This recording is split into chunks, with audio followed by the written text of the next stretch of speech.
Hello student, तो हम देखने जा रहे हैं एसएचएम का कैप्सूल। अब आज के कैप्सूल में जो एनसीईआरटी का पोर्शन मैंने रखा है, तो दो पोर्शन ऐसे रखे हैं, ठीक है ना। एक तो डैम्प्ड ऑसिलेशन का रखा है, उसकी ट्रिक बताऊंगा।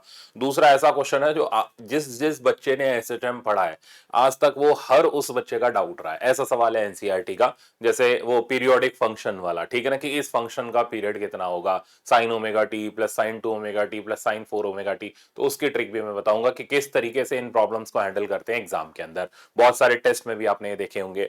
बाकी बेसिक कंसेप्ट और बेसिक थ्योरी और थ्योरी बेस्ड हमारे प्रॉब्लम है, ठीक है ना। तो चलो स्टार्ट करते हैं मजेदार लेक्चर हम लोग एसएचएम का। तो एसएचएम में सबसे पहले हम लोग एसएचएम में स्प्रिंग मास सिस्टम डिस्कस करेंगे। सारे के सारे जितने एसएचएम के बेसिक हैं वो सारे के सारे हम लोग डिस्कस करते हैं। तो देखो, हमारे पास एक स्प्रिंग मास सिस्टम है। स्प्रिंग मास सिस्टम पर जब तक वेरिएबल फोर्स ना लगे, तो रिवीजन में हम इसको फाइनल समरी के हिसाब से देख रहे हैं।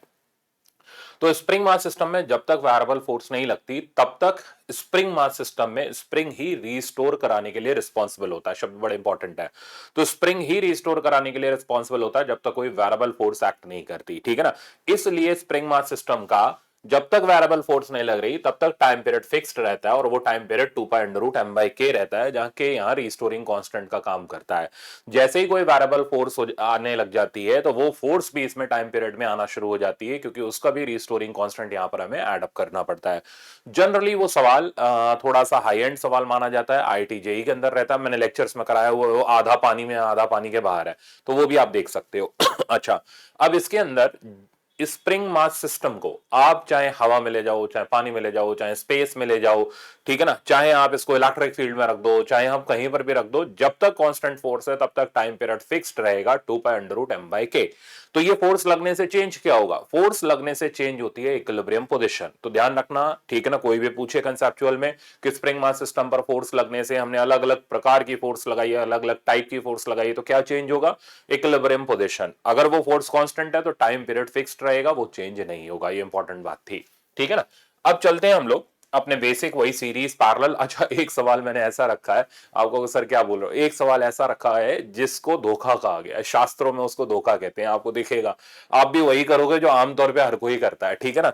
तो ये शास्त्रों में धोखा टाइप का एक सवाल है, बड़ा गजब का सवाल है जो मैंने आपके लिए रखा है। सीरीज पैरेलल में धोखा होएगा, सबको होएगा, आपको भी होएगा, मैं भी देखूं बिना पढ़े मेरे को भी होएगा, इसलिए उसको बोला है शास्त्रों में धोखा। तो ये हमारे पास सीरीज कॉम्बिनेशन है। सीरीज में आप अच्छी तरह जानते हो फोर्सेस जो रहती हैं स्प्रिंग में वो सेम रहती हैं। इक्विवेलेंट स्प्रिंग कांस्टेंट सीरीज में निकालने का तरीका 1/k, ठीक है ना, यानी वही अपना रेजिस्टेंस को छोड़ करके कैपेसिटेंस वाला आप समझ लो फॉर्मूला, ठीक है। तो 1/k equals to 1/k1 plus 1/k2 करके निकाल सकते हो। दो यहाँ दो सीरीज में लगे हुए, तो डायरेक्ट अपना k1 k2/k1 प्लस k2 कर लो। इसमें मेरी कोई खास दिलचस्पी नहीं है। अगर स्प्रिंग पैरेलल में लगी हुई है, तो पैरेलल में क्या सेम होता है? तो पैरेलल में इलोंगेशन या कंप्रेशन सेम होता है, ठीक है ना। तो पैरेलल में आप देखोगे इलोंगेशन या कंप्रेशन सेम रहेगा, और इसका इक्विवेलेंट स्प्रिंग कांस्टेंट हमारा डायरेक्ट k1 प्लस k2 करके निकलता है। तो ये तो था सिंपल। अब इसके बाद एंटी पैरेलल। एंटी पैरेलल में ये स्प्रिंग यहां बंधी हुई है, ये स्प्रिंग यहां बंधी हुई है, और दोनों तरफ इसके दूसरे एंड ब्लॉक से बंधे हुए हैं। अब अगर आप इसको किसी भी तरफ डिस्प्लेस कराओगे, तो एक तरफ कंप्रेशन आएगा, तो एक तरफ उतना ही एलोंगेशन आएगा। इसको बोलते हैं एंटी पैरेलल, क्योंकि एक में कंप्रेशन बन रहा है तो दूसरे में उतना ही इलोंगेशन बन रहा है, ठीक है ना। तो अब अगर आप इसका टाइम पीरियड निकालोगे, तो बिल्कुल पैरेलल वाले जैसा निकलेगा। के इक्विवेलेंट की वैल्यू k1 प्लस k2 आ जाएगी, time period 2 pi under root m by k equivalent हो जाएगा। अच्छा, ये जो सिस्टम है इसको बोलते हैं रिड्यूस मास सिस्टम। तो जब एक स्प्रिंग से हम दो ब्लॉक बांध देते हैं, तो ये कहलाता है रिड्यूस मास सिस्टम, और इसमें हम सिर्फ एम रिड्यूस की वैल्यू निकालते हैं। एम रिड्यूस की हमारी वैल्यू हो जाती है m1 m2 divided by m1 plus m2, और टाइम पीरियड का formula 2 pi under root k by m reduce, ठीक है ना। तो हम लोग 2 pi under root m reduce divided by k, मैं उल्टा बोल गया। तो इस तरीके से करते हुए हम टाइम पीरियड निकाल सकते हैं इन बेसिक स्प्रिंग मास सिस्टम का। अब क्या करते हैं, अब आप देखो ये स्पेशल केस जिसमें हमने दो स्प्रिंग ले रखी हैं, दोनों स्प्रिंग से सेम मास, ठीक है ना, अलग अलग तरीके की स्प्रिंग है, सेम मास हमने सस्पेंड किया, ऑसिलेट कराया, ठीक है ना, time period t1 t2 note किया। अब अगर हम दोनों स्प्रिंग को सीरीज में लगा दे तो टाइम पीरियड कितना होगा, पैरेलल में लगा दे तो टाइम पीरियड कितना होगा। तो देखो, सबसे पहले हमने t1 लिख लिया 2 pi under root m by k1, t2 लिख लिया, यहां से k1 inversely proportional to t1 square, k2 inversely proportional to t2 square. अब अगर आप सीरीज में लगा रहे हो तो हम k इक्विवेलेंट वाला रिजल्ट यूज करेंगे, 1/k equivalent 1/k1 plus 1/k2। अब k इक्विवेलेंट की जगह आप इनवर्स में t स्क्वायर डाल दो, तो रिजल्ट हमारा सीरीज का बन जाएगा टी इक्वलेंट इक्वल्स टू या t series equals to under root T one square plus T2 square, इससे हम रिजल्ट निकाल सकते हैं।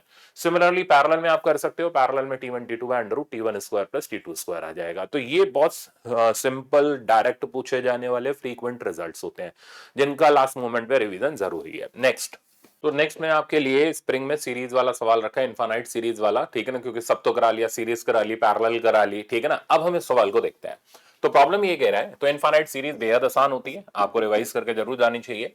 ये कह रहा है infinite number of spring having force constant, ये ठीक है ना, are connected in series then equivalent spring constant. तो हमने सीरीज में कनेक्ट किया, तो 1/k इक्विवेलेंट हो गया 1/k प्लस 1/2k, एंड इसी तरीके से आगे बढ़ते जाते हैं, 1/2 स्क्वायर के पहले लिख लो and up to so on. अब मैंने आपको क्या सिखाया हुआ है, ऐसी इनफाइनाइट सीरीज कहलाती है जीपी। इसका फर्स्ट टर्म हो गया 1/k और इसका कॉमन रेशियो देखोगे तो ये अपॉन ये कर लो, तो आपके पास आ जाएगा हाफ। ऐसी इनफाइनाइट जीपी के सम का फॉर्मूला हो जाता है a अपॉन 1 माइनस आर। तो ये 1/k इक्विवेलेंट की value a upon 1 minus r, a की जगह आ गया 1/k, 1 माइनस 1/2, तो फाइनली आंसर बचा 2/k। अब हमें k इक्विवेलेंट चाहिए, तो k इक्विवेलेंट की वैल्यू हमारे पास आ गई k/2। अब मान लो अगर हम इन सीरीज वाली स्प्रिंग के साथ एक मास अटैच कर देते और उसका टाइम पीरियड पूछते, तो उसका टाइम पीरियड ऑफ ऑसिलेशन का फॉर्मूला हमारा हो जाता है 2 pi under root m/k equivalent, ठीक है ना। अब यहां पर आप k इक्विवेलेंट का वैल्यू अपना वही k/2 सब्स्टिट्यूट कर देते, फाइनल रिजल्ट आ जाता 2 पाई अंडर रूट 2m/k, ठीक है ना। तो आई थिंक इसमें अब कोई दिक्कत नहीं होनी चाहिए। नेक्स्ट प्रॉब्लम पर चलते हैं, शास्त्रों में धोखा ठीक है ना। तो इसी प्रॉब्लम को कहा गया। अब देखो इस प्रॉब्लम को क्यों मैंने ऐसा कहा, अब देखो मेरी नजर या आपकी नजर पहले डायग्राम पे ही जाएगी, सबकी यही टेंडेंसी होती है। हमने तुरंत देख लिया कि यार ये तो एंटी पैरेलल है ठीक है ना, ये तो एंटी पैरेलल है। हमने इसका के इक्विवेलेंट निकाला, वो हमें बहुत आसानी से मिल गया 5k के बराबर। फिर हमने फट से टाइम पीरियड सोच लिया, देखा हमने क्या पूछ रहा है, then time period of motion, हमने टाइम पीरियड सोच लिया 2 पाई अंडर रूट m/5k हो गया, ठीक है ना। और वो हमें पहले ऑप्शन में, सॉरी पहले में तो नहीं, दूसरे ऑप्शन में हमें मिल गया, हमने टिक मार दिया, हम आगे चल दिए, सवाल गलत हो गया, ठीक है ना। हम जब दोबारा देखने गए हमें दोबारा फिर से सही दिखा, फिर हमने एग्जामिनर को 2-4 बातें बोली, ये तो बेवकूफ है, ये तो पागल है, इसने गलत सोल्यूशन कर रखा है। ये नहीं देखा कि हमने तो सवाल ही नहीं पढ़ा, ठीक है ना। अब सवाल पढ़ते हैं, फिर मैं आपको मतलब समझा, तो फिर आप कहोगे अच्छा सर इतना खतरनाक मतलब था क्या। पढ़ो, two spring of spring constant k and 4k are attached with a block of mass m and the other end of both springs are free। इस शब्द पे किसी का गौर ही नहीं गया, ठीक है ना। तो ये जो दूसरे एंड है ना, ये दूसरे एंड दीवार से बंधे नहीं है, ये फ्री है ऐसा होने से क्या होगा, ठीक है ना, ऐसे बताता हूं। Are free and just touching the two vertical walls W1 and W2, तो यहां तो बंधे हुए, ठीक है ना, बट यहां पर ये दीवार से बस खाली लगा के रखे गए, ये कनेक्ट नहीं किए गए, दीवार से बांधे नहीं गए, फ्री एंड, ठीक है ना। ये कह रहा है शार्प इंपल्स दिया गया, तो इसको हमने बस एक इस तरीके से इंपल्स दे दिया टुवर्ड्स वॉल W1 इस तरफ, ठीक है ना। तो अब क्या होगा, ये ब्लॉक इधर की तरफ जाएगा। हम तो यही सोच रहे हैं कि ये एंटी पैरेलल है। यार एंटी पैरेलल क्या बताया, एक में कंप्रेशन आएगा तो दूसरे में उतना ही एलोंगेशन आएगा। जरा ऑब्जर्व तो करो मोशन। अब जब ये ब्लॉक वॉल W1 की तरफ जाएगा तो ये स्प्रिंग तो कंप्रेस होगी, समझ रहे हो ना। ये वाली स्प्रिंग जो है 4k वाली, ये तो कंप्रेस होगी, बट ये वाली तो दीवार से छूट गई, ना एलोंगेट हुई ना कंप्रेस हुई, ये k वाली स्प्रिंग एज इट इज बनी रही। कहां से, एंटी पैरेलल है।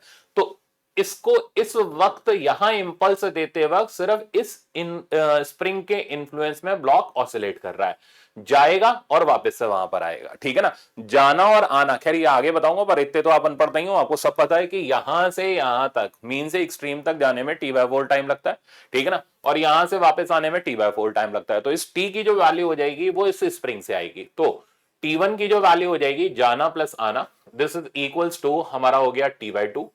t की वैल्यू हो गई इसकी वजह से टाइम पीरियड विच इज 2 पाई/2 अंडर रूट m/4k। सही है, 2 कटा, यहां से आप इसका 2 भी बाहर निकाल लो, तो पाई/2 रूट m/k। तो क्या हुआ, हमने जब इसको इंपल्स दिया इस तरफ, तो ये सिर्फ और सिर्फ एक स्प्रिंग के इन्फ्लुएंस में ऑसिलेट किया, वो थी 4k वाली। अब जब ये वापस इस जगह पर आएगा, ठीक है ना, वापस इस जगह पर आने के बाद अब ये इधर की तरफ जाएगा। अब ये वाली स्प्रिंग दीवार से अड़ करके कंप्रेस होना शुरू हो जाएगी और ये वाली स्प्रिंग अपनी नॉर्मल पोजीशन में रहेगी, समझ गए। तो ये था इसमें धोखा, ठीक है ना। हमने क्या किया, हमने डायग्राम देखा, हमने देखा यार ये तो एंटी पैरेलल, उड़ा दो उसको, इसमें क्या ही रखा है, ठीक है ना। अब ये इधर गया और इधर गया, इसने पता चला हमने बिना पढ़े सवाल कर लिया और हमारा तो ध्यान भी नहीं किया स्प्रिंग्स आर फ्री का मतलब क्या होता है। तो यहां ऐसी तैसी होगी, सवाल गलत हो जाएगा। तो मजेदार सवाल था। तो अब अगर हम t2 की वैल्यू लिखें तो अगेन ये हो जाएगी t'/2। अब t' इसकी वजह से ऑसिलेशन हो गया, डायरेक्ट लिख देता हूं pi under root m by k, तो टोटल टाइम आप निकालेंगे तो ये नहीं आएगा, ठीक है ना। इसको जोड़ लो तो आंसर मिल जाएगा 3π/2 times root under m by k. तो राइट आंसर आप इसका देखो 3π/2 के हिसाब से अंडर रूट एम बाई के, ये हमारा ऑप्शन नंबर सी वाला इसका करेक्ट आंसर है। अब समझ आ गया। तो एंटी पैरेलल देख करके कूदना नहीं है, ठीक है ना, सवाल पढ़ लेना, कहीं ऐसा आपके साथ धोखा ना हो जाए, ठीक है। तो ये था एक खास सवाल। नेक्स्ट हमारे वही, ये मैंने शॉर्टकट्स आपके लिए बनाए हुए थे, बरसों से चल रहे हैं, अभी भी चल रहे हैं। तो ये यहां पर 3 स्प्रिंग्स है, इंक्लाइंड है। हम क्या करते हैं, लाइन ऑफ सिमेट्री देख लेते हैं। लाइन ऑफ सिमेट्री से ये थीटा पर है, ये थीटा पर है। अब हम इसका के इक्विवेलेंट लिखते हैं। इसका के इक्विवेलेंट का डायरेक्ट शॉर्टकट है के plus 2k cos square theta, यानी जो थीटा एंगल पर इंक्लाइंड होती है लाइन ऑफ सिमेट्री से, उनका कॉन्ट्रीब्यूशन के कॉस स्क्वायर थीटा जाता है, सिंपल। अब यहां पर आप देख रहे हो स्प्रिंग पुली सिस्टम। अब पुली तो थ्रेड से सस्पेंडेड है और ये जो मास है ये स्प्रिंग से डायरेक्टली अटैच्ड है। तो जब डायरेक्टली अटैच्ड होता है तो कंट्रीब्यूशन पूरा जाता है, के इक्विवेलेंट का वैल्यू के बराबर रहता है टाइम पीरियड 2.√m/k। दूसरा स्टैंडर्ड पुली सिस्टम है जिसमें हम स्प्रिंग को पुली के सेंटर पर बांध देते हैं। ऐसे में इसका कंट्रीब्यूशन 1/4 जाता है और टाइम पीरियड हो जाता है 2.√m/k/4। तीसरा है जिसमें हम पुली को ही स्प्रिंग के थ्रू सस्पेंड कर देते हैं, ब्लॉक को हम बांधते हैं यहां पर सेंटर ऑफ पुली से धागे की हेल्प से। तो ऐसे सिचुएशन में ये अपने सामने वाले थ्रेड को भी स्प्रिंग बना देता है with spring constant double of its value, मतलब ये भी 2k हो गया, ये भी 2k हो गया। अब ये सिस्टम पैरेलल सिस्टम की तरह ऑसिलेट करता है जिसका इक्विवेलेंट स्प्रिंग कांस्टेंट 4k होता है।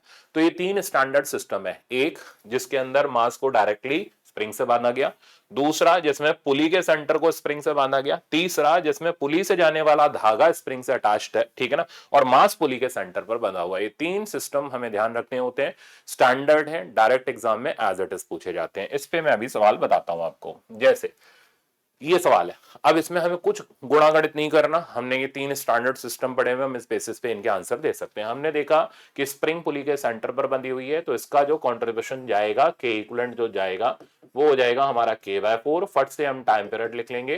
टाइम पीरियड लिखना है या क्या लिखना है इसका, देन एंगुलर फ्रीक्वेंसी लिखनी है। तो एंगुलर फ्रीक्वेंसी की वैल्यू हो जाएगी रूट अंडर के इक्विवेलेंट डिवाइडेड बाय m। के इक्विवेलेंट की जगह आ जाएगा k/4, तो ये हमारे पास ओमेगा बन जाएगा √k/4m, सिंपल। तो यहां से रिजल्ट हमारे पास आ गया √k/4m, यानी ऑप्शन नंबर 3 इसका करेक्ट आंसर है। अब वो इंक्लाइंड वाला जो मैं बोल रहा था उस पे ये पेटेंटेड सवाल है, दोनों एससी वर्मा के सवाल है, ठीक है ना। जैसे एक प्रॉब्लम ये रहा कि ये स्प्रिंग मास सिस्टम है और ये मास यहां पर है, ये स्प्रिंग इस तरीके से है, इसका स्प्रिंग कांस्टेंट के है, इसका भी के है, और एक स्प्रिंग इधर लगी हुई है सिमेट्रिकली, ठीक है ना। अब आपने तुरंत लाइन ऑफ सिमेट्री बनाई, दोनों स्प्रिंग्स का एंगल देखा 45 और 45। अब आप फट से के इक्विवेलेंट की वैल्यू लिखोगे, वो हो जाएगा के, यानी जो स्प्रिंग लाइन ऑफ सिमेट्री पे लाई कर रही है उसका कंट्रीब्यूशन पूरा गया, के प्लस 2k कॉस स्क्वायर 45, ठीक है ना। अब cos 45 का वैल्यू 1/√2 हो गया, स्क्वायर होकर के 1/2 आ गया, फाइनली आंसर हमें मिला 2k। तो इस स्प्रिंग मास सिस्टम का टाइम पीरियड हो जाएगा 2π√m/2k। तो मेरे ख्याल से अब आपको इंक्लाइंड स्प्रिंग जो है वो भी परेशान नहीं करेंगी। एक और सवाल इसका आता है जिसमें 120 120 120 पर 3 स्प्रिंग लगा देते हैं, तो उसको आधा करोगे तो बस यहाँ cos स्क्वायर 60 आ जाएगा, सिंप्लीफाई कर लो आपको आंसर मिल जाएगा। ये 2 पेटेंटेड सवाल इस वर्जन के क्रिएट करे जाते हैं, दोनों एससी वर्मा के। नेक्स्ट आप देख रहे हो cutting of spring. Cutting of spring पर भी मैंने सवाल रखा हुआ है। अब कटिंग पता नहीं क्यों कई बच्चों को इसमें हालत खराब हो जाती है, बहुत सिंपल है। देखो जब हम स्प्रिंग को काटते हैं तो अब ये जो 2 पार्ट कटे पिटे हैं, ठीक है ना, स्प्रिंग के अंदर फोर्स जो रहती है वो सेम रहती है। तो आप इसको 2 में काटो, 1000 में काटो या 15,000 में काटो, हर पार्ट की फोर्स सेम मिलेगी। तो K1L1 K2L2 इक्वल्स टू के इक्विवेलेंट, या ऐसे बोला जाए पूरी स्प्रिंग की लेंथ अगर L है और स्प्रिंग कांस्टेंट K है तो K इंटू L के बराबर होगी। यहां से हम बड़े इजीली K1 की वैल्यू निकाल सकते हैं, total length bye given length into total spring constant. इसी तरीके से हम K2 की भी वैल्यू निकाल सकते हैं, इसी तरह हम किसी भी पार्ट की वैल्यू निकाल सकते हैं। तो अगर एक स्प्रिंग को L1 L2 के 2 पार्ट में काटा गया तो पहले पार्ट का स्प्रिंग कांस्टेंट हो गया total length by that part की length into total spring constant, simple, ठीक है ना। अब इसी तरीके से आप ये सवाल देखो जो कि इसके ऊपर बेस्ड है, कटिंग ऑफ स्प्रिंग का कंसेप्ट है। इसमें बोल रहा है कि स्प्रिंग है, elongation of spring of length L and of negligible mass due to a force K। ये सब बीमारी क्यों दी गई है, ताकि आप K की वैल्यू निकाल लो, ठीक है ना। तो फोर्स हमें x की दे रखी है, इलोंगेशन L का दे रखा है, तो यहां से K की वैल्यू मेरे पास आ गई x/L। करना क्या है, spring is cut in 2 piece of length ratio 1:n। तो हमने स्प्रिंग को 2 पीस में काट दिया जिसकी लेंथ का रेशियो 1:n दे रखा है। तो L1 को अगर हम L ले लें तो L2 की जो वैल्यू हो जाएगी वो n टाइम्स L हो जाएगी। ये कह रहा है ratio of their respective spring constant, तो स्प्रिंग कांस्टेंट का रेशियो बता दो। तो K1 की जो वैल्यू हो जाएगी, फॉर्मूला सिंपल है, L1 प्लस L2 यानी L plus NL divided by L times K, ठीक है ना, 1 प्लस N इंटू K आ गया। और सिमिलरली K2 की जो वैल्यू आ जाएगी, ये तो ऊपर ऐसे ही रहेगा, नीचे N टाइम्स L आ जाएगा यानी L2 आ जाएगा, तो 1 plus N divided by N into K। अब वो जानना चाह रहे हैं हमसे दोनों का रेशियो, तो क्या ही मुश्किल है इसके अंदर, तो K1 बाय K2 का रेशियो हमारा हो गया N:1। तो राइट आंसर हमारे सामने है, इसका रेशियो हमारे पास आ गया N:1। तो आई थिंक अब आप इस पे कटिंग ऑफ स्प्रिंग का सवाल भी बहुत इजीली निपटा सकते हो। नेक्स्ट मैं आपको दिखा रहा हूं, ये हमारे स्टैंडर्ड रिजल्ट्स हैं, तो बिना कुछ मॉडिफिकेशन के एग्जाम में सीधे सीधे आ जाते हैं, तो इनके बस खाली रिजल्ट्स याद रखने हैं। एक सवाल मैंने जो आपको करा रहा था ना ग्रेविटेशन के अंदर, टनल लगाई गई, ठीक है ना, टनल बना दी गई सेंटर से, उसका भी रखा हुआ है, तो मजेदार है, अभी बताऊंगा। फिलहाल हमने क्या किया, एक यूट्यूब के अंदर पानी भर दिया किसी, अच्छा पानी की हाइट h है, कई बार क्या होता है हाइट दे देता है, कई बार मास के टर्म में रिजल्ट होता है। अब अगर मास दे रखा हो तो क्या आंसर रहेगा, हाइट दे रखी हो तो क्या रहेगा, दोनों ध्यान रखने होते हैं। तो हमने क्या किया, पानी को एक तरफ से थोड़ा सा पुश किया तो दूसरी तरफ ये उतना राइज कर गया, प्रेशर डिफरेंस की वजह से यहाँ फोर्स क्रिएट होगी, उस फोर्स के कारण ये ऑसिलेट करेगा। तो जब हम ये फोर्स निकालेंगे तो ये डायरेक्टली प्रोपोर्शनल टू एक्स आ जाएगी। जब भी फोर्स रिस्टोरिंग फोर्स एक्स की लीनियर पावर के प्रोपोर्शनल आती है तो बॉडी ऐसे चम करती है, ये उसका रिस्टोरिंग कांस्टेंट हो गया। तो टाइम पीरियड का फॉर्मूला मास के टर्म में हो गया 2π√m/k, के की जगह हमने डाल दिया 2ρg। अब अगर हम मास को ब्रेक करें तो डेंसिटी इनटू वॉल्यूम, तो इधर का वॉल्यूम प्लस इधर का वॉल्यूम, ये पार्ट को हम निगलेक्ट कर रहे हैं, तो रिजल्ट फाइनल आ जाता है 2π√h/g, जहां h हो जाती है वर्टिकल हाइट। अब जब भी क्वेश्चन देखोगे यूट्यूब का तो देखना है मास दे रखा है या हाइट दे रखी है। हाइट दे रखी है तो रिजल्ट बड़ा सिंपल है, और अगर मास दे रखा है तो भी रिजल्ट आपको याद है 2π√m/2ρga। ये डायरेक्ट याद रहने चाहिए, वहां पर डिराइव नहीं करते। चलते हैं नेक्स्ट पर। अब हम आ जाते हैं टनल वाले लिंक पर। तो टनल के अंदर वो प्रॉब्लम मैंने बताया हुआ रखा हुआ है। तो जब एक ऑब्जेक्ट को, जैसे मान लो ये ऑब्जेक्ट है और इस ऑब्जेक्ट को हम x डिस्टेंस पर ले जा करके, यहां सेंटर से x डिस्टेंस पर ले जा करके रिलीज करते हैं, तो ये ऑब्जेक्ट इस टनल स्मूथ होनी चाहिए, इसके अंदर ऑसिलेट करता है, ये ऑसिलेशन SHM होते हैं। क्यों ऑसिलेट करता है, क्योंकि इस जगह पर आप जो फोर्स लगाओगे वो हो जाएगी m टाइम्स जी डैश की वैल्यू हमारी वही, ठीक है ना, फील्ड एट डिस्टेंस x, और क्या, तो ये हो जाएगा GME डिवाइडेड बाय REQ, ठीक है ना, टाइम्स x। तो ये हमारे पास आ गया किसका वैल्यू, इसका जो रिस्टोरिंग फोर्स है। अब आप देख सकते हो restoring force directly proportional to x, तो मैंने यहाँ डायरेक्ट भी लिखा हुआ है, इसमें GME/RE² को छोटे जी से रिप्लेस कर लो, ठीक है ना, वो भी कर सकते हो आप। तो mg/RE इंटू x, यहां से ये हमारा हो गया रिस्टोरिंग कांस्टेंट, 2π√m/k में पुट करते ही हमारे पास इसका टाइम पीरियड आ जाएगा 2π√RE/g। इस टाइम पीरियड का न्यूमेरिकल वैल्यू होता है तकरीबन 84 मिनट। एक बात और बताऊं, अगर हम इसको यहां से रिलीज कर रहे हैं, यानी इस पर्टिकुलर जगह से रिलीज कर रहे हैं, तो यहां पर वेलोसिटी 0 होगी, ये इसकी मीन पोजीशन होगी, ठीक है ना। तो मीन पोजीशन पर जो वेलोसिटी होती है वो मैक्सिमम होती है, सही है। ये मैक्स, हालांकि अभी आगे आएगा, बट फिर भी मैं यहां पर डायरेक्ट लिख दे रहा हूं, ये मैक्सिमम वेलोसिटी ए ओमेगा होती है, जहां ए हो गया एम्पलीट्यूड। एम्पलीट्यूड यहां पर देखोगे तो यहां से यहां तक की दूरी हो जाएगी जो कि रेडियस ऑफ अर्थ के बराबर है। तो अगर आप आपको इसकी मैक्सिमम स्पीड पूछी जाए तो RE ओमेगा हो गई, ओमेगा फटाक से लिख लोगे अपना 2π/t के हिसाब से, तो इसको रेसिप्रोकेट करके लिख लो, √g/RE ओमेगा का वैल्यू हो गया, सटाक से हमारे पास मैक्सिमम स्पीड आ गई। तो अब ये मैक्सिमम स्पीड निकालने के आपके पास दो तरीके हो गए, ठीक है ना। एक तो अपना वही जैसा ग्रेविटेशन में मैंने आपको एनर्जी कंजर्वेशन मेथड दिया था, दूसरा हमारा SHM का तरीका हो गया जो कि ज्यादा फास्ट और इफेक्टिव मेथड है। अब आगे चलते हैं। नेक्स्ट आप देख रहे हो ऑसिलेशन ऑफ सिलेंडर, ये वही सीन है, ठीक है ना। डायरेक्ट सिलेंडर के ऑसिलेशन का रिजल्ट पूछा जाता है, दो वेरिएशन इसके होते हैं, दोनों मैंने यहां पर रखे हैं। तो एक सिलेंडर है, कुछ पानी के अंदर डिप्ड है, हमने इसको पुश किया और रिलीज किया, तो ये ऑसिलेट करता है। क्यों ऑसिलेट कर रहा है, देखो वेट तो कांस्टेंट है, ये पुश करके रिलीज करने पर अब थ्रस्ट की फोर्स वेरिएबल होती है, यही इसको रिस्टोर कराने के लिए रिस्पॉन्सिबल होती है। तो अब थ्रस्ट की फोर्स डायरेक्ट लिख लो, ρ(a)xg, जहां x हो गया वो डेप्थ जो अंदर बाहर होने पर वेरी कर रही है, तो यहां से पता चला अब thrust directly proportional to x है, और ρag इसका प्रोपोर्शनलिटी कांस्टेंट है। तो टाइम पीरियड की वैल्यू आ जाएगी 2π√m/ρag, ठीक है ना। अब m को आप ब्रेक करके लिख लो, डेंसिटी इनटू वॉल्यूम, तो हमारे पास बचेगा सिग्मा एच बाय रो। ये जो सिग्मा एच बाय रो है this is called fraction of body immersed in liquid, ठीक है ना। तो ये भी बोला जाता है fraction of body immersed in liquid. तो यहां से हम इसको स्मॉल एच से डिनोट करते हैं, ठीक है ना, या depth of body immersed in liquid, तो इसको हम लोग स्मॉल एच से इंडिकेट करते हैं। तो टाइम पीरियड का फॉर्मूला बिल्कुल यू ट्यूब वाला आ गया, ठीक है ना, जैसा अभी हमने देखा था कि एच डेप्थ अगर पानी के अंदर यहां पर इमर्स्ड है सिलेंडर, तो टाइम पीरियड का formula 2 pi under root h by g से भी लिख सकते हो। तो ये स्टैंडर्ड फॉर्मूला बेस्ड रिजल्ट है, इनमें कोई वेरिएशन खास नहीं होता, बस सीधे सीधे उठा के पूछ लेते हैं, आप लगा देना, ठीक है ना। नेक्स्ट मैं आपको दिखाता हूं। अब ये प्रॉब्लम देखो, ये कह रहा है a hole is bored along the diameter of the earth and stone is dropped into it, ठीक है ना। If the radius of earth is r then the speed of the stone when it is at the centre of earth. तो अब ये निकालने के हमारे पास दो तरीके हो गए, जैसा मैंने बताया आपको। तो ये कह रहा है एक होल हमने यहां पर बना दिया और यहां से हमने एक स्टोन को ड्रॉप कर दिया। दैट मींस ये पहचानना जरूरी है कहां से ड्रॉप करा है। दैट मींस ये इसकी एक्सट्रीम पोजीशन हो गई, ठीक है ना, क्योंकि एम्पलीट्यूड तो तभी लोगे ना जब एसएचएम मेथड से करोगे, जब आपको एक्सट्रीम पोजीशन पता। ये इसकी मीन पोजीशन हो गई, ठीक है ना। तो यहां से यहां तक की ये जो दूरी हो गई ये एम्पलीट्यूड के बराबर हो गई, जो कि आर के बराबर हो गया। अब यहां पर जो स्पीड होगी वो मैक्सिमम होगी सेंटर ऑफ अर्थ पर, और ये मैक्सिमम स्पीड हमारी हो गई ए ओमेगा, ठीक है ना। ए की जगह हमने डाल दिया आर, ओमेगा की जगह हमने डाल दिया अंडर रूट, टाइम पीरियड क्या था 2 pi under root r e by g, तो जी बाय आर, ठीक है ना। तो under root of g by r, इसको अंदर लाओ, ये सिंप्लीफाइड होकर के अंडर रूट जी आर आ जाएगा, ठीक है ना। अंडर रूट जी आर की वैल्यू भी आप कैलकुलेट करके दे सकते हो यहां पर।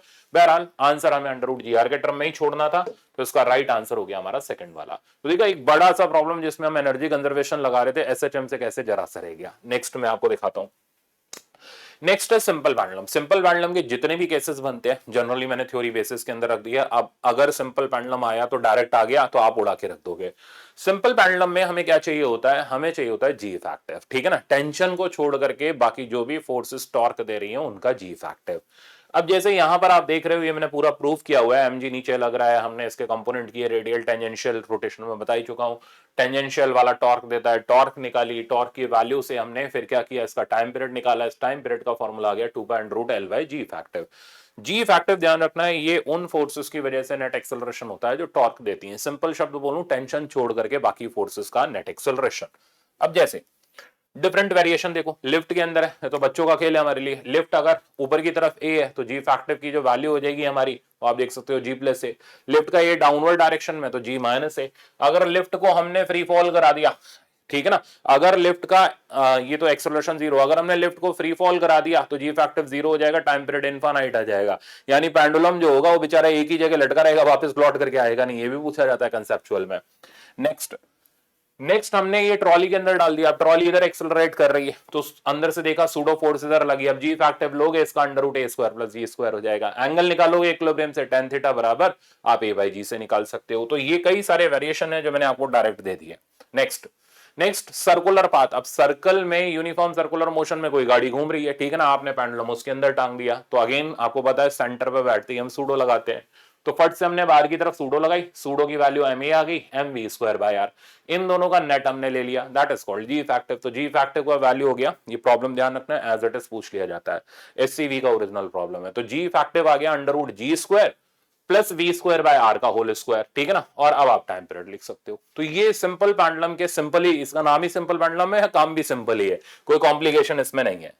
नेक्स्ट लिक्विड के अंदर इमर्स कर दिया। अब लिक्विड के अंदर इमर्स कर दिया, लिक्विड में अपथ्रस्ट आ गया। अब जी फैक्टिव जो होगा एमजी और अपथ्रस्ट का रिजल्टेंट हो जाएगा, ठीक है ना। तो इसकी वैल्यू पानी के अंदर आ जाएगी g one minus rho by sigma, time period का standard result 2 pi under root l by g one minus rho by. ये ध्यान रखना है, ये रिजल्ट्स एग्जाम में प्रूफ नहीं करते। तो जो सोच रहे हैं सर लिख लिख के हम प्रूफ करेंगे, नहीं होता, ये डायरेक्ट रिजल्ट्स होते हैं, इसलिए आपको रिवाइज करा जा रहे हैं ताकि दिमाग में सेट हो जाए लास्ट मोमेंट पे, और एज इट इज पूछे जाते हैं। नेक्स्ट मैं आपको दिखाता हूं इलेक्ट्रिक फील्ड। अब देखो कुछ नहीं है इलेक्ट्रिक फील्ड के अंदर, बहुत ही सिंपल खेल है। इलेक्ट्रिक फील्ड में इलेक्ट्रिक फोर्स लग गई, चार्ज अगर पॉजिटिव है तो फोर्स जो लगेगी वो फील्ड के डायरेक्शन में आ जाएगी। अपन ये mg अपना एज इट इज एक्ट कर रहा है। अब दोनों का जी फैक्टिव ले लो एंगल देख करके, तो इसका हो गया under root g square plus q e by m का होल स्क्वायर, आ गया टाइम पीरियड हमारे पास।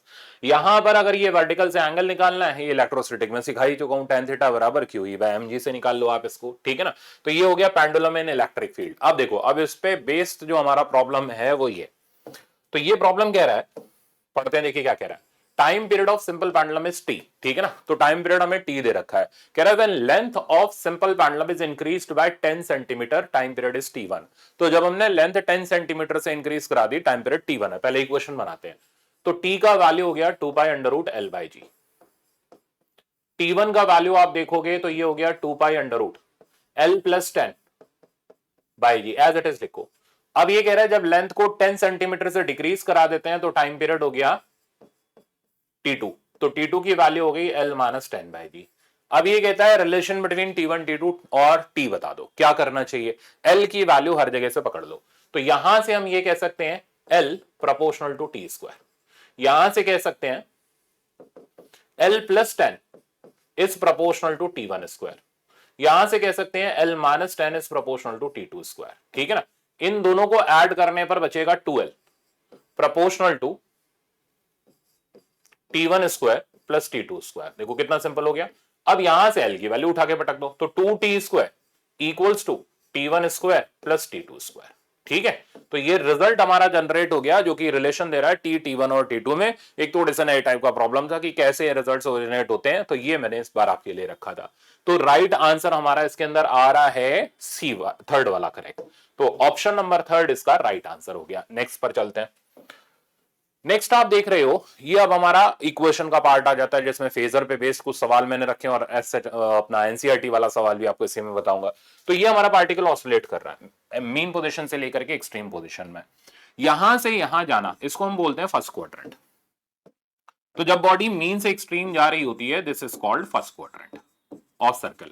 तो हम इसे फर्स्ट क्वाड्रेंट पे रिप्रेजेंट करते हैं। और जब हम इसका प्रोजेक्शन वाई एक्सिस के ऊपर, ठीक है ना, मैं वाई एक्सिस के ऊपर लेता हूं, कई जगह एक्स एक्सिस पर लेते हैं, जब हम वाई एक्सिस पर लेते हैं तो हमें ऑसिलेट करते हुए पार्टिकल की इक्वेशन मिल जाती है, और ये इक्वेशन वही होती है a sine omega t plus phi naught. ये जो फाई नॉट होता है, फाई नॉट को हम इनिशियल फेज बोलते हैं। इनिशियल फेज यानी इनिशियली पार्टिकल ने अपनी जर्नी कहां से स्टार्ट करी, भाई जरूरी थोड़ा ना मीन से स्टार्ट करे, अगर मीन से स्टार्ट की तो यहां पर आ जाएगा पार्टिकल, इनिशियल फेज 0 हो जाएगा।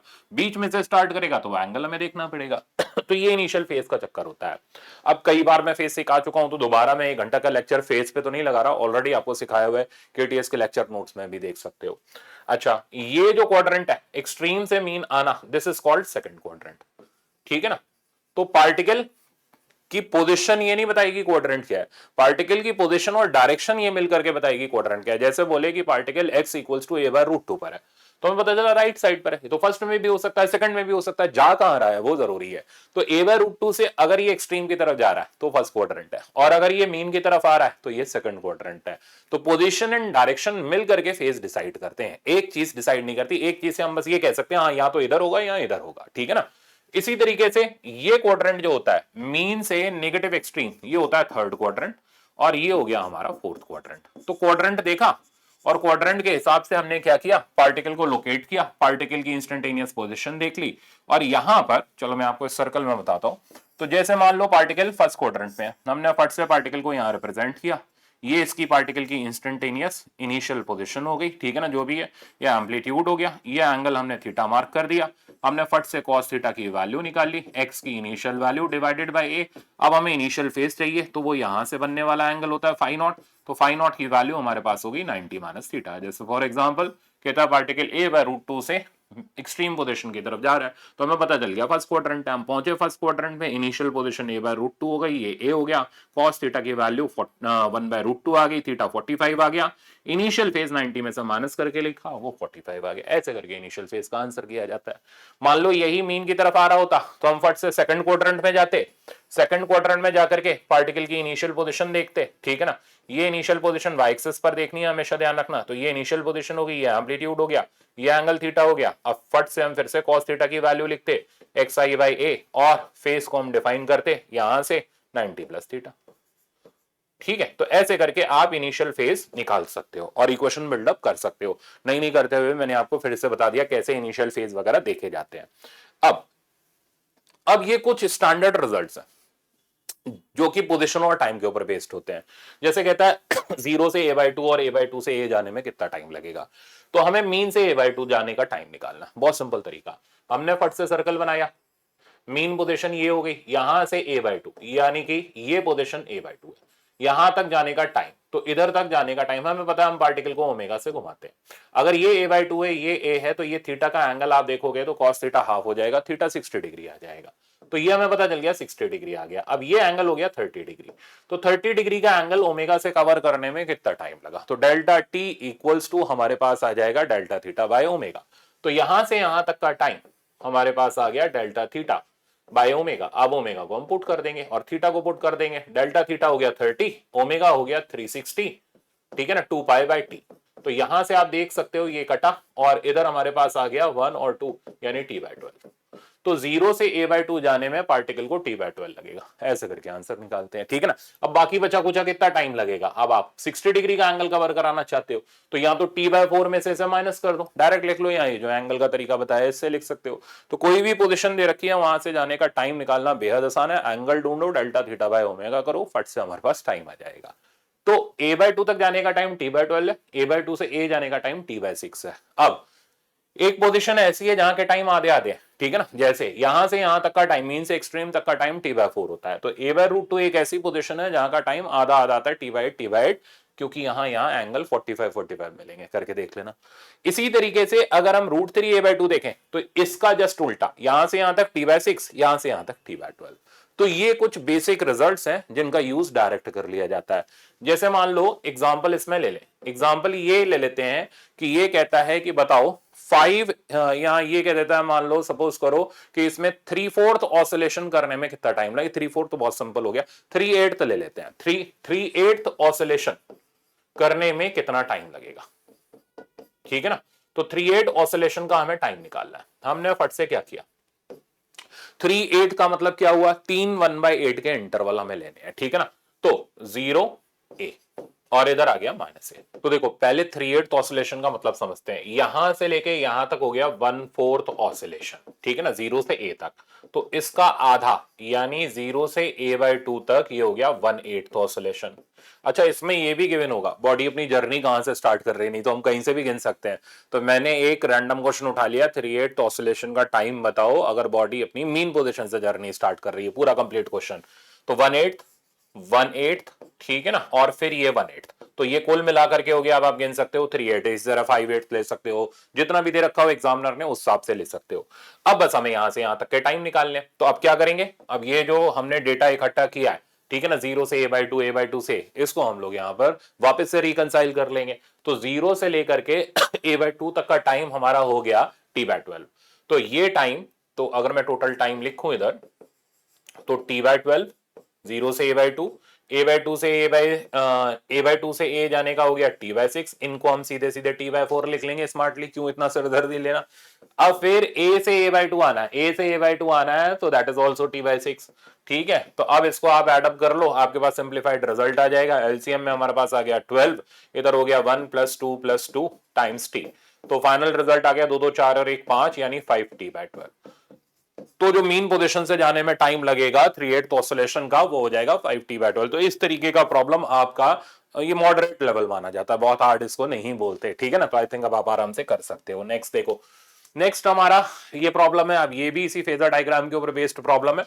तो प्रॉब्लम ये कह रहा है, 2 particle executing SHM of the same amplitude and frequency on parallel line side by side. तो 2 पार्टिकल है, सेम एम्पलीट्यूड सेम फ्रीक्वेंसी से ऑसिलेट कर रहे हैं, ठीक है ना, साइड बाय साइड। इस तरीके से मैंने 2 ऑसिलेशंस ले लिए।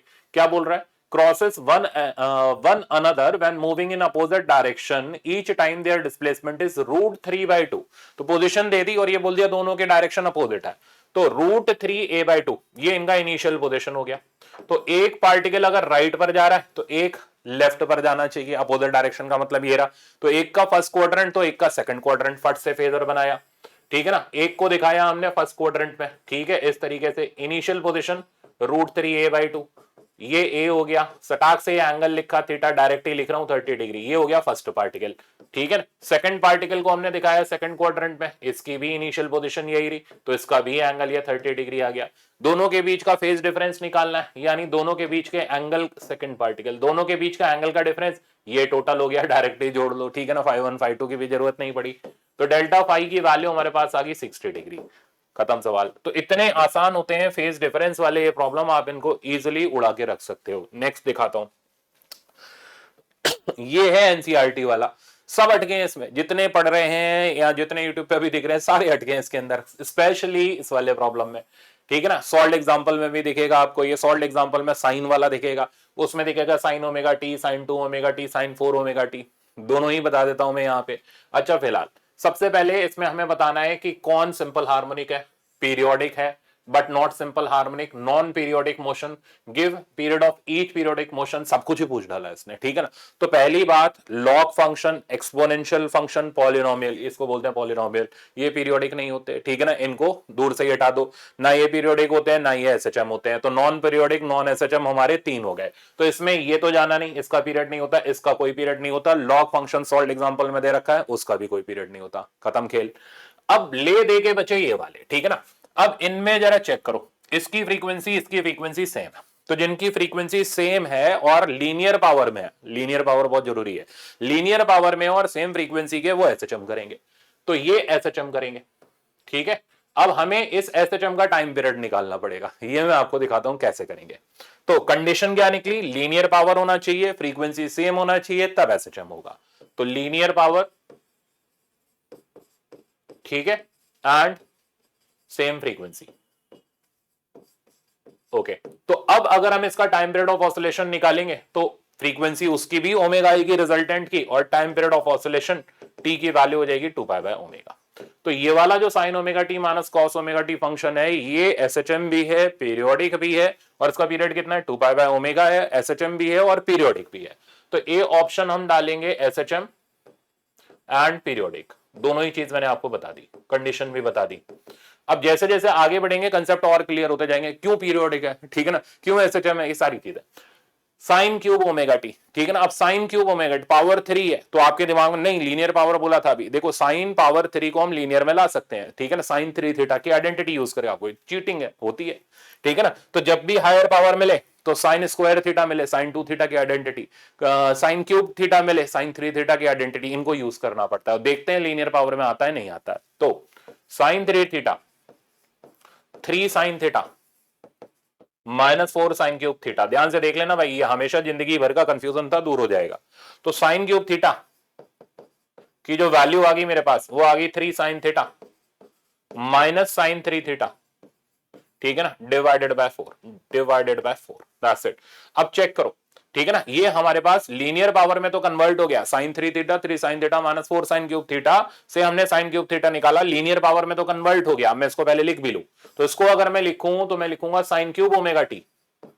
तो साइन क्यूब ओमेगा टी की जो वैल्यू हो जाएगी, ये वैल्यू हमारे पास आ जाएगी 3/4 साइन ओमेगा टी, ठीक है ना, माइनस 1/4 साइन 3 थीटा के हिसाब से आ जाएगी 3 ओमेगा टी। तो अब दोनों की फ्रीक्वेंसीज अलग अलग है, ठीक है ना, फ्रीक्वेंसी अलग अलग है, तो एसएचएम तो नहीं होगा। हाँ, साइन और कॉस फंक्शन है तो पीरियोडिक जरूर होगा, तो नॉन एसएचएम बट पीरियोडिक, ठीक है। अब यही साइन स्क्वायर थीटा होता, तो अगर साइन स्क्वायर थीटा फंक्शन होता, जैसे साइन स्क्वायर ओमेगा टी है, तो इसे हम निकालते कॉस 2 थीटा की आइडेंटिटी से, तो ये बन जाता 1 minus cos 2 omega T divided by 2, ठीक है ना। अब ये कन्वर्ट हो चुका है लीनियर पावर में, तो जैसे सपोज करो, ये दिया तो नहीं है यहां पर, बट मैं इसको अलग से ही आपको बता देता हूं। तो इसको हम लोग सिंप्लीफाई करते हैं, लेट्स से दैट ये y हो गया, तो y equals to half minus half cos 2 omega t, ठीक है। अब आप इसको उठा करके इधर लाओ, तो y minus half equals to minus half cos 2 omega t, इसको आप लिख लो y डैश, ठीक है ना। तो y डैश बराबर minus half cos 2 omega T. तो अब आप चेक करो, ये बन गया हमारा लीनियर पावर के अंदर, तो sine square theta linear power के अंदर कन्वर्ट हो गया, इस तरह कॉस स्क्वायर भी लीनियर पावर में कन्वर्ट हो जाएगा। और अगर आप इसका टाइम पीरियड देखोगे तो हो जाएगा 2 पाई बाय 2 ओमेगा, ठीक है ना। तो पीरियोडिक भी है, एसएचएम भी हो गया लीनियर पावर में, तो हम साइन स्क्वायर को तो बोलेंगे कि एसएचएम एंड पीरियोडिक है, बट साइन क्यूब को बोलेंगे कि ये एसएचएम तो नहीं है बट ये पीरियोडिक है। अब इसका पीरियड कितना होगा वो एक साथ इस सवाल के अंदर बता दूंगा, काम खत्म। अब आगे बढ़ते हैं, 3 cos pi by 4 minus 2 omega T, तो ये फंक्शन भी लीनियर पावर का है, पीरियोडिक है, और इसका टाइम पीरियड निकालेंगे 2 पाई बाय 2 ओमेगा आ जाएगा। तो जिनका आसान है वो तो मैं डायरेक्ट बता रहा हूं, अब इस पे आते हैं। अब चेक करो, तो ये जो फंक्शन देख रहे हैं आप, ठीक है ना, ये फंक्शन अलग अलग फ्रीक्वेंसी जोड़ करके बनाया, जैसे ये साइन क्यूब ओमेगा टी अलग अलग फ्रीक्वेंसी जोड़ करके बनाया, अलग अलग फ्रीक्वेंसी होगी तो नॉन एसएचएम, ठीक है ना। बट क्योंकि ये साइन कॉस फंक्शन है इसलिए पीरियोडिक तो होंगे। अब इसका पीरियड कैसे निकाले, सही है। तो सुनो, तो पहले तीनों का अलग अलग पीरियड लिखो और ध्यान से देख लेना, मजेदार खेल दे रहा हूं। तो तीनों का पीरियड लिखा, पहले का हो गया 2 पाई बाय ओमेगा, ये हमेशा हर बच्चे का कंफ्यूजन रहता है। 2 pi bye 3 omega, 2 pi bye 5 omega, ठीक है ना। तो तीनों के अलग अलग पीरियड आ रहे हैं। तो जब अलग अलग पीरियड में हमें एक कॉमन पीरियड लिखना होता है तो इसे लिखने का तरीका होता है, ये मैथमेटिकल अप्रोच है, ठीक है ना। तो जनरली फिजिक्स में नहीं आती, मैथमेटिकल अप्रोच है। तो ये लिखने का तरीका होता है न्यूमरेटर का एलसीएम और डिनोमिनेटर का एचसीएफ, ठीक है ना। तो एलसीएम ऑफ न्यूमरेटर और एचसीएफ ऑफ डिनोमिनेटर, ये होता है इसको लिखने का, कॉमन पीरियड को लिखने का सिंपल तरीका। अब एलसीएम तो 2 पाई का एलसीएम तो 2 पाई हो गया। हाईएस्ट कॉमन फैक्टर, ठीक है ना, या हाईएस्ट कॉमन मल्टीपल, तो देखो ये ओमेगा, ये 3 ओमेगा, ये 5 ओमेगा है, तो हम ये कह सकते हैं highest common multiple is omega. तो ये सारी चीजें ओमेगा के मल्टीपल में, तो इसका एचसीएफ हमारे पास ओमेगा आ गया। यानी इन सब का जो पीरियड होगा वो हो जाएगा 2 पाई बाय ओमेगा। ये लिखने का तरीका हो गया। आ जाओ इसमें देखते हैं, इसका ओमेगा, इसका 3 ओमेगा, तो इसका हो गया time period 2 pi by omega, 2 pi bye 3 omega.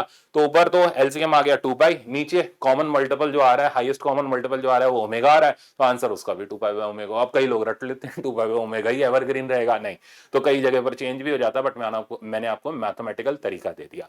तो अब आप इस तरीके से करके इनका आंसर निकाल सकते हो। अब सपोज करो sine omega t, sine 2 omega t, sine 4 omega t होता, कितना आसान है, ठीक है ना। 2 pi by omega, 2 pi by 2 omega, 2 pi by 4 omega, ऊपर लपेट लो 2 पाई, नीचे से आ गया ओमेगा, आंसर उसका भी 2 पाई बाय ओमेगा। तो अब आप मजे करो, ठीक है ना। अब आप इसका पीरियड या किसी का भी पीरियड निकालने में कभी दिक्कत में नहीं आओगे। ये चीज ना एसएचएम होती है ना पीरियोडिक होती है, बता ही दिया। ये चीज ना एसएचएम होती है ना पीरियोडिक होती है, ये भी बता ही दिया। तो मेरे ख्याल से अब आपका सारा का सारा जितना ये एसएचएम और पीरियोडिक फंक्शन वाला गेम था, ये सारा मैंने ओवर कर दिया। अब आप अटकोगे नहीं। नेक्स्ट हमारे पास यही बेसिक इक्वेशंस हैं डिस्प्लेसमेंट और वेलोसिटी की। तो फॉर्मूला रिवीजन कर लो। डिस्प्लेसमेंट की इक्वेशन अगर हम लिख रहे हैं sine omega t plus phi naught, velocity की हो गई हमारी, डिफरेंशिएट करके आ जाएगी। वेलोसिटी और पोजीशन का रिलेशन बड़ा इंपॉर्टेंट है, इस पे सवाल मिलता है, रखा है मैंने, ठीक है ना। अब अगर हम v वर्सेस x का ग्राफ बनाए तो ये ग्राफ हमारा इलेप्टिकल रहता है, ठीक है ना। ये मैक्सिमम वेलोसिटी को इंडिकेट करता है, ये मैक्सिमम पोजीशन को इंडिकेट करता है, तो ये डायरेक्ट पूछ लेते हैं। इस रिलेशन की हेल्प से हम किसी भी जगह पर किसी भी पोजीशन पर वेलोसिटी निकाल सकते हैं। जैसे आप चलो एक और देख लो पहले, क्योंकि एक्सेलरेशन के साथ मिक्स करा है मैंने। तो ये हो गया हमारा वेलोसिटी पोजीशन, इसको डिफरेंशिएट करें तो हमारे पास एक्सेलरेशन आ जाएगा, एक्सेलरेशन का इक्वेशन ये आ जाएगा। अब फेजर डायग्राम, तो तीनों के फेज एंगल चेक करें, तो ये साइन ओमेगा टी है, कॉस ओमेगा टी है, माइनस साइन ओमेगा टी, तो तीनों के बीच का phase difference pi by 2 pi by 2 pi by 2 है। एक्स और ए के बीच का फेज डिफरेंस पाई है, एक्स और वी के बीच का डिफरेंस पाई बाय 2 है। तो आप इनमें फेज डिफरेंस के भी एक सिंपल इजी प्रॉब्लम को डायरेक्ट कर सकते हो। ग्राफ साइन फंक्शन का ओरिजिन से ऊपर की तरफ स्टार्ट होता है, कॉस का नीचे की तरफ होता है, माइनस साइन का डाउनवर्ड डायरेक्शन में हो जाता है। तो ये बेसिक ग्राफ से इनमें कुछ खास चीज नहीं है, ठीक है ना। अब हम आ जाते हैं प्रॉब्लम पर। प्रॉब्लम हमारा ये कह रहा है कि वेलोसिटी की इक्वेशन दे रखी है, ठीक है ना, और अगर ग्राफ पूछे तो बना सकते हैं, इलिप्टिकल बनेगा। मैक्सिमम एक्सेलरेशन बताओ, तो कैसे करेंगे, हम इसको कंपेयर करेंगे। तो v equals to omega root under a square minus x square. Omega को भी अंदर पहुंचा दो क्योंकि यहां बाहर कोई फैक्टर नहीं दिख रहा, ठीक है ना। या फिर आप इसमें से कॉमन लेकर के पहले बाहर निकालो, चॉइस आपके ऊपर है, ठीक है ना। तो मैं तो कहूंगा ओमेगा को अंदर डाल दो। तो ये बना ओमेगा ए का whole square minus omega x का होल स्क्वायर। अब कंपेयर मार लो, तो ओमेगा ए की जो वैल्यू है ये हमारे पास हो गई 144 और इसका रूट। ओमेगा एक्स की जो वैल्यू हो गई, ठीक है ना, ये हो गई हमारी 16x का अंडर रूट यानी 4x, x और x काट दो तो ओमेगा आ गया हमारा 4 के बराबर, ये हो गया 12 के बराबर। पुट करने पर a की जो वैल्यू आ जाएगी वो आ जाएगी 3 के बराबर। तो हमने ओमेगा भी निकाल लिया, हमने a भी निकाल लिया। अब वो क्या जानना चाह रहा है, कुछ भी जाने हम बता देंगे। मैक्सिमम एक्सेलरेशन जानना चाह रहा है, तो मैक्सिमम एक्सेलरेशन का फॉर्मूला ओमेगा स्क्वायर ए होता है, दैट्स इट, काम खत्म। ओमेगा स्क्वायर करेंगे तो ये आ जाएगा 16, ए की वैल्यू हो गई 3, आंसर आ गया 48। तो 48 मीटर पर सेकंड स्क्वायर इसका मैक्सिमम एक्सेलरेशन हो गया। तो ये हमारे इक्वेशन बेस्ड प्रॉब्लम होते हैं जिनको हम फटाफट से कंपैरिजन बेसिस पर सॉल्व कर सकते हैं और इसमें कोई दिक्कत नहीं आती। नेक्स्ट आप देख रहे हो एक और प्रॉब्लम, ये भी बहुत कॉमन प्रॉब्लम है जिसमें हम वर्टिकल ऑसिलेट कराते हैं। हॉरिजॉन्टल वर्टिकल पहले बता चुका था, मैंने कहा हॉरिजॉन्टल बता दो इनको, ठीक है ना। तो ये कह रहे हैं block is placed on horizontal platform. तो एक हॉरिजॉन्टल प्लेटफॉर्म पर हमने एक ब्लॉक को रखा, ये बेसिकली फोर्स्ड ऑसिलेशन के केसेस है। The system is making horizontal oscillation about a fix point with a frequency इतना। तो ये सिस्टम हॉरिजॉन्टल ऑसिलेशन कर रहा है और जो ऑसिलेशन हो रहे हैं उनकी हमें फ्रीक्वेंसी दे रखी है।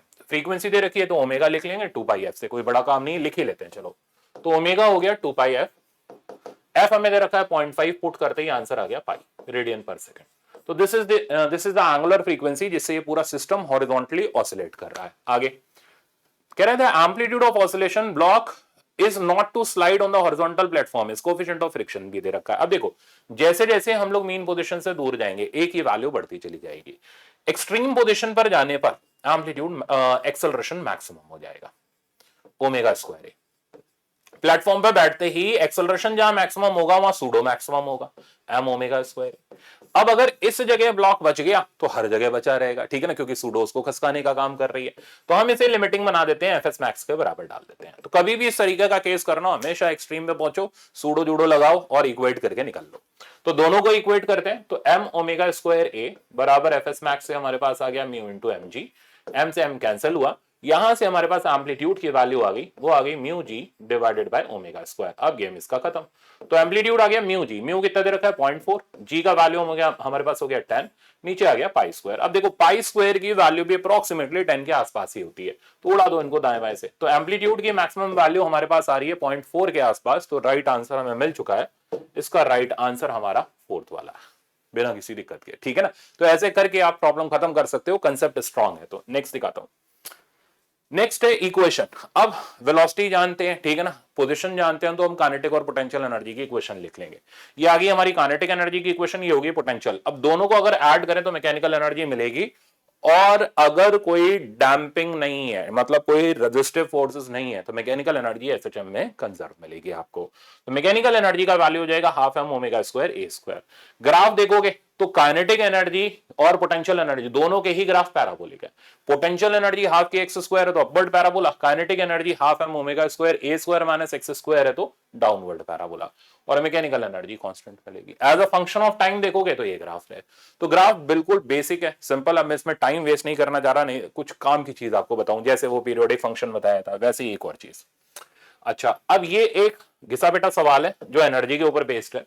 ये कह रहा है potential energy of a simple harmonic oscillator at its mean position is 0.4। अब देखो जो ये सोचते हैं कि मीन पोजीशन पर पोटेंशियल एनर्जी जीरो होगी वो बेवकूफ है, ठीक है ना। मीन पोजीशन पर पोटेंशियल एनर्जी मिनिमम होती है, वो जीरो हो भी सकती है नहीं भी हो सकती है, काइनेटिक एनर्जी जरूर मैक्सिमम होती है। तो एक्चुअल कंसेप्ट ये है कि एट मीन पोजीशन, ठीक है ना, at mean position potential energy is minimum, stable equilibrium है। अगर नहीं सर वो x इक्वल टू 0 डालते ही हाफ की एक्स स्क्वायर तो 0 हो जाएगा, अरे तो उसमें x हमने मीन पोजीशन पे ही रिलैक्स्ड स्टेट ले रखी है स्प्रिंग की, ये क्यों नहीं सोच रहे, ठीक है ना। तो ऐसा कोई जरूरी थोड़ा है कि इक्विलिब्रियम पोजीशन और नॉर्मल पोजीशन एक ही जगह है, अलग अलग भी तो हो सकता है फोर्स लगने पर।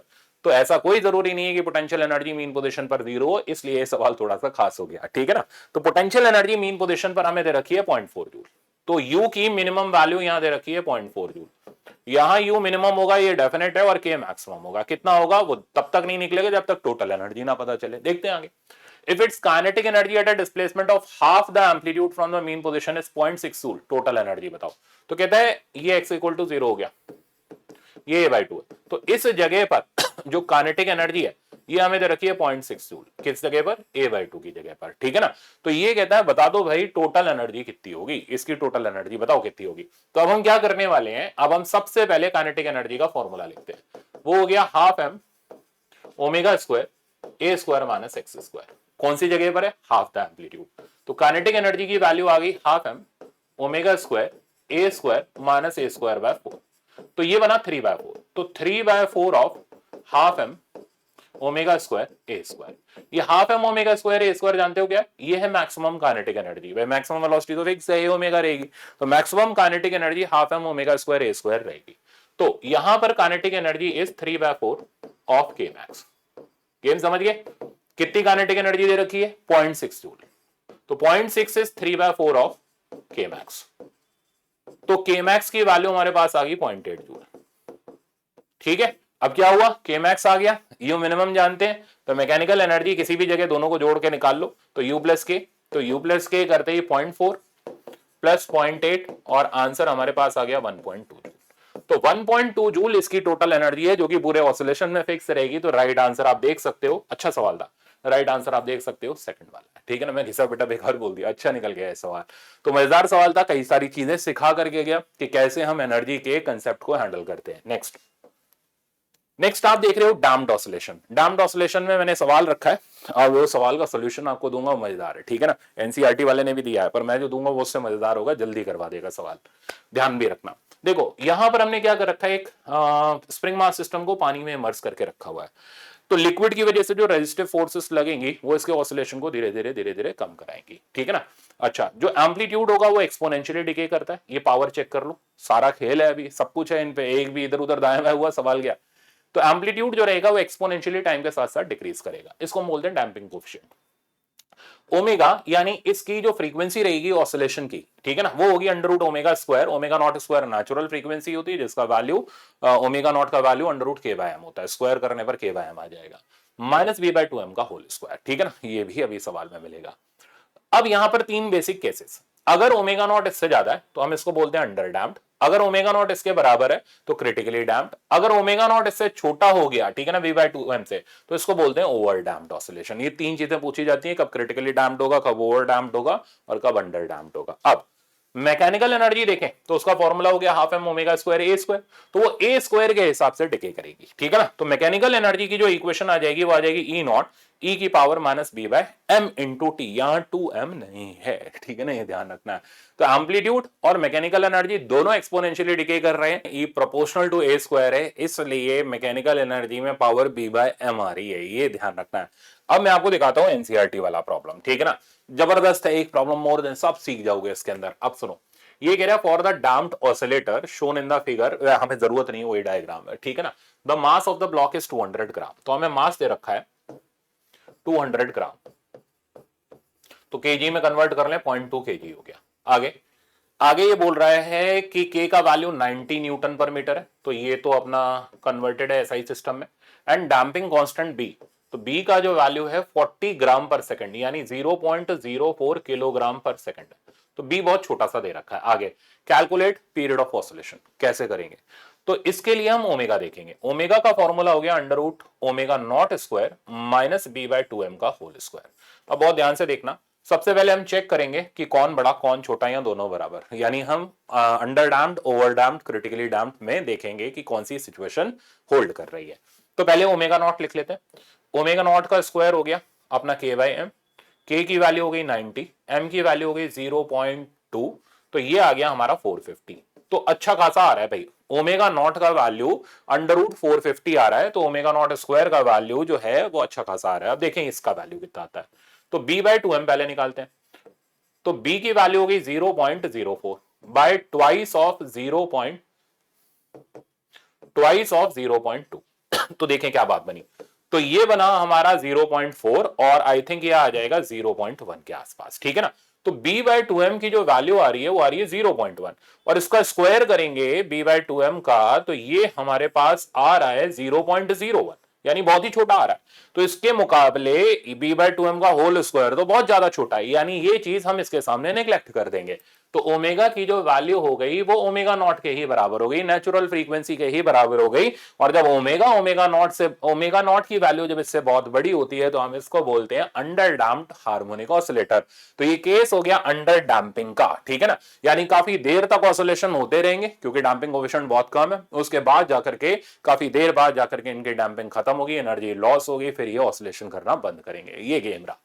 तो ओमेगा नॉट की वैल्यू हमें पता ही है कितनी है, 450 का अंडर रूट, ठीक है ना, और टाइम पीरियड ऑफ ऑसिलेशन निकालना था तो वो हो गया 2 पाई बाय रूट अंडर 450। 450 को हम लिख सकते हैं 15 इंटू 30, और इसको और ब्रेक कर लो, ठीक है ना, या 90 इंटू